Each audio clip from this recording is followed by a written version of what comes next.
আওয়ামী লীগকে নতুন মুখ নিয়ে দল গোছানোর পরামর্শ দিলেন স্বরাষ্ট্র উপদেষ্টা ব্রিগেডিয়ার জেনারেল অবসরপ্রাপ্ত এম সাখাওয়াত হোসেন।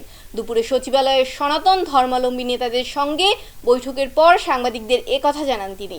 মন্দিরে হামলার নিন্দা জানিয়ে দেশকে অরাজকতার দিকে না ঠেলে দিতে সকল রাজনৈতিক দলের প্রতি আহ্বান জানান তিনি। বিস্তারিত জানাচ্ছেন তরুণ বেগী। আওয়ামী লীগকে নতুন মুখ নিয়ে দল গোছানোর পরামর্শ দিয়েছেন স্বরাষ্ট্র উপদেষ্টা ব্রিগেডিয়ার জেনারেল অবসরপ্রাপ্ত এম সাখাওয়াত হোসেন। তিনি বলেন, আওয়ামী লীগ দেশের অন্যতম একটি বড় দল। এ দলে অনেক ভালো মানুষ আছে, তাদের অনেককে আমি ব্যক্তিগতভাবে চিনি, অথচ তারা এখন পালিয়ে বেড়াচ্ছে। আপনারা দল গোছান, আপনারা তো নিষিদ্ধ না। সোমবার সচিবালয়ের সাংবাদিকদের সঙ্গে আলাপকালে এসব কথা বলেন তিনি।